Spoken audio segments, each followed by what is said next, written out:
अस्सलामुअलैकुम दोस्तों। दुनिया के हर रिलेशन में सेक्रीफाइस भी पार्ट होता है।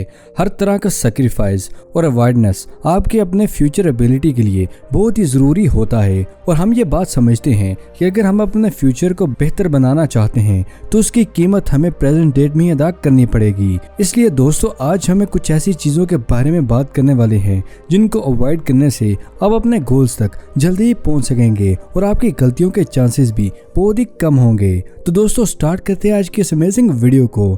नंबर 1, अवॉइड एनी एडिक्शन और बैड हैबिट्स। क्योंकि अगर यंग एज में आपकी कोई एडिक्शन या बैड हैबिट लग जाती है तो ये फॉर श्योर है कि जो वक्त आप अपनी लाइफ के फाउंडेशन को बिल्ड करने में लगा सकते हैं वही वक्त आप इन हैबिट्स को डील करने में ही वेस्ट कर देंगे। आजकल के लोगों में नशा करना, पोर्न देखना, मैस्टरबेट करना, जरूरी कामों को डिले करते रहना बहुत ही ज्यादा कॉमन है और उनकी बुरी आदतों को क्रिएट करने के लिए बहुत सारी वजह हो सकती हैं, जैसा कि कंपनी, चाइल्डहुड ट्रॉमा या फिर सॉलिड लाइफ पर्पस की कमी।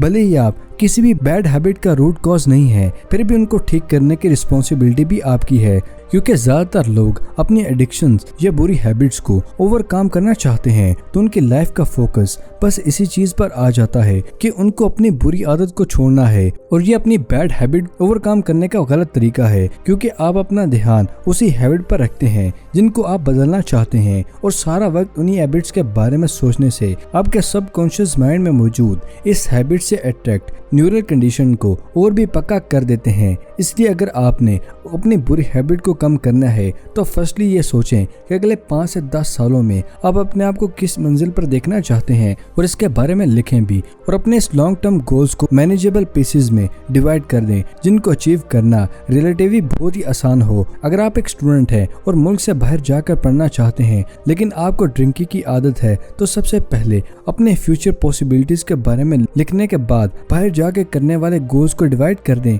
जिससे आपको ये पता चलेगा कि आप डे बाय डे अपने आप को किस डायरेक्शन पर लेकर जा रहे हैं और अपने सेंसेस से हर काम करें। हर बुरी आदत हमारी सेंसेस में ही होती है, इसलिए पॉजिटिव वाइब रखें हमेशा, जिससे आपकी प्रेजेंट स्टेट बहुत ही अच्छी हो जाए। Number 2, avoid people who will pull you down. हमारी थिंकिंग को खराब करने के लिए बहुत से लोग मौजूद होते हैं। ये देखें कि आपके आसपास टॉक्सिक लोग हैं, ये हर चीज का नेगेटिव ही मतलब लेते हैं, तो ये कहना सही होगा कि आपको उन लोगों को मुकम्मल अवॉइड करना होगा। इवन कि आपके फैमिली मेंबर भी टॉक्सिक है तो आपको अवॉइड नहीं कर सकते। तभी उनके आगे ये क्लियर करें कि आपकी बाउंड्रीज क्या हैं और आपको उनकी कौन सी बातें बुरी लगती हैं। इट्स ओके अगर आपके फैमिली मेंबर्स हैं या फ्रेंड्स के ड्रीम्स आप जैसे नहीं हैं या वो आपकी तरह नहीं सोचते, लेकिन अगर वो आपको आगे बढ़ने से रोकते हैं तो उनसे दूर रहना ही बेहतर होगा।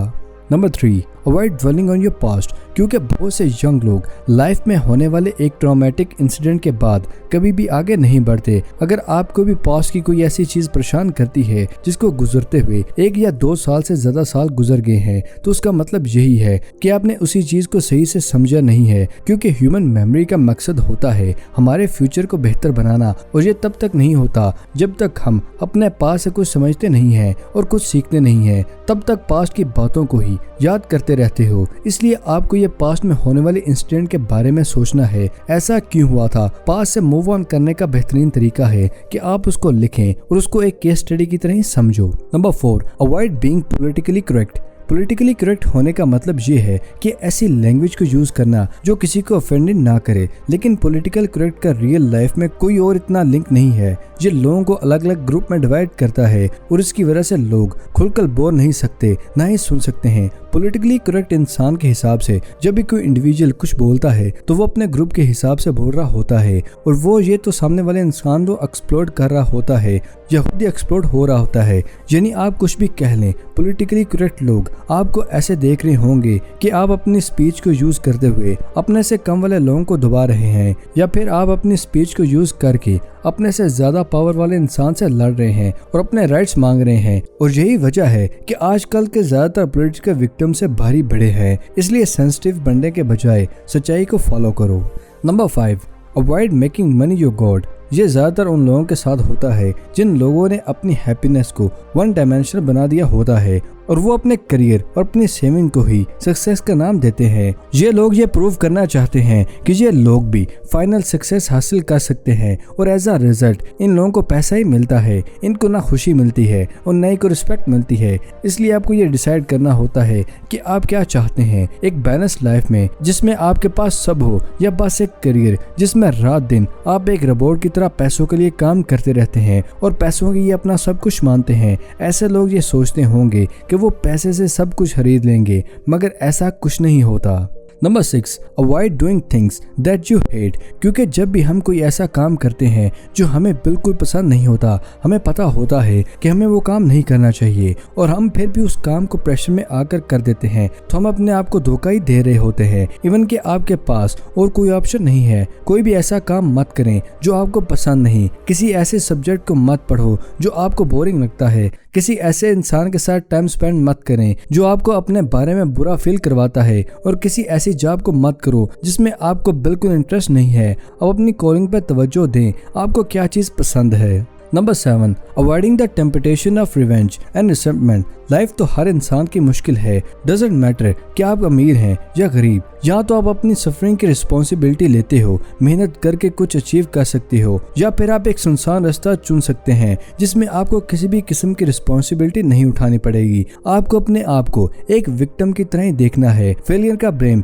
दूसरों पर डालना है। चूज आपको करना है कि विक्टिम बनना चाहते हो या hero. Number 8, avoid ideological thinking. Actually ideal की बात करें तो बेसिकली हम एक पेपेट की तरह बात कर रहे होते हैं, क्योंकि अपनी ग्रुप आइडेंटिटी से आइडेंटिफाई होने का मतलब ये है कि अपने सोशल मास से आइडेंटिफाई होना। ऐसा करने से एक इंसान कभी भी ये समझ नहीं पाता कि वो खुद क्या करना चाहता है और रियलिटी क्या है। इन सब के बजाय वो अपने ग्रुप के पॉइंट्स को ही फॉलो करता चला जाता है। हर मेंबर अपने ग्रुप की आइडेंटिटी को ही अपने रियल आइडेंटिटी मानने लगते हैं और ये सोचने लगते हैं कि उसकी थिंकिंग में कोई गलती नहीं, बस आंखें बंद करके फॉलोअर्स फॉलो करता जाता है बगैर सोचे जाने। यानी कि कोई भी शख्स जो किसी आइडियोलॉजी को फॉलो करता है उसकी अवेयरनेस सिर्फ अपने आप को लेकर नहीं होती, वो दुनिया के सामने भी इनकम्प्लीट है। दुनिया को किसी आइडियोलॉजी के साथ समझना हमेशा आपको एक इनकम्प्लीट पिक दिखाएगा। इसलिए कोई भी आइडियोलॉजी आपको भले ही कितनी अच्छी क्यों ना लगे, अपने थिंकिंग पर गौर करो, आप क्या चाहते हो। Number 9, avoid listening to mainstream media and trends. क्योंकि दोस्तों स्ट्रीम मीडिया फ्री थिंकिंग को प्रमोट करने के बजाय इंसानों की नेगेटिविटी थिंकिंग को एक्सप्लोर करती है और लोग इस बात पर सोचने पर मजबूर होते हैं कि दुनिया की हालत असल से ज्यादा ही बुरी है। इसलिए लोगों में हमेशा से ही एक डर बैठा रहता है। इस डर के दम से ही लोगों को कंट्रोल किया जाता है। जब कोई भी न्यूज इंसान में पैनिक सिचुएशन क्रिएट नहीं कर देती, तब तक वो न्यूज सेंसेशनल नहीं कहलाती। इस बारे में फ्रेडिज ने कहा है कि इन लोगों की तबीयत हमेशा ही खराब रहती है। ये लोग घास पर उल्टी करते हैं और इसको न्यूज़पेपर कह देते हैं। Number 10, avoid being slaves of over intellect. क्योंकि वक्त गुजरने के साथ साथ आजकल हम सोशल मीडिया को ही ले लें, जिस तरह लोगों को ही हम फॉलो करते हैं उनमें चेंज आता रहता है। कल्चर की वजह से किसी एरिया में हम उन लोगों को फॉलो करते हैं जो बहुत फैशनेबल हैं, किसी जगह पर हम उन लोगों को फॉलो करते हैं जिनकी बॉडी बहुत ही अच्छी होती है, और इन सब को छोड़कर हम उन लोगों को फॉलो कर रहे हैं जो कि सिर्फ इंटेलेक्चुअल होते हैं। और इसी वजह से हम में बहुत से ऐसे लोग पब्लिक इंटेलेक्चुअल को फॉलो कर रहे होते हैं। पर प्रॉब्लम ये है कि ज्यादातर इंटेलेक्चुअल लोग होलिस्टिक नहीं होते। हर इंसान की यही कोशिश होती है कि वो दुनिया की सच्चाई को बेहतर से जान सके कि दुनिया किस चीज से बनी है, दुनिया में हमारा रोल क्या है, आसमान नीला क्यों है, या मरने के बाद क्या होगा। हर इंटेलेक्चुअल तो सच को तलाश करने के लिए निकलता है, पर इस सच को ढूंढने के लिए बहुत से इंटेलेक्चुअल अपने ही इंटेलेक्चुअल से प्यार करने लगते हैं, जिसको बाद में उनका गोल सच्चाई को ढूंढना नहीं बल्कि अपने ही इंटेलेक्ट को शो करना होता है और दूसरों को गलत बताकर अपनी बातों को सच साबित करते हैं। ये रीजन है क्योंकि ज्यादातर इंटेलेक्चुअल लोग अपनी इंटेलिजेंसी के नौकर होते हैं। इसलिए सच को ढूंढने के लिए अपने आप पर ज्यादा प्राउड ना करें और ना ही ऐसे लोगों को फॉलो करें जो बहुत ही एरोगेंट है। इन 10 की पॉइंट से खुद को बहुत ही दूर रखें। गौर करें कि कहीं ना कहीं आप भी तो इन चीज़ों को फॉलो नहीं कर रहे। अगर कर रहे हैं तो इनको ख़त्म करने की कोशिश करें, क्योंकि इससे आपकी फ्यूचर की लाइफ तबाह कर रहे हैं। प्रेजेंट अच्छा होगा तो फ्यूचर भी बेहतरीन होगा। मिलते हैं एक और नई वीडियो के साथ, तब तक के लिए अपना और अपने पैरों का ख्याल रखिएगा। शुक्रिया, अल्लाह हाफिज़ दोस्तों।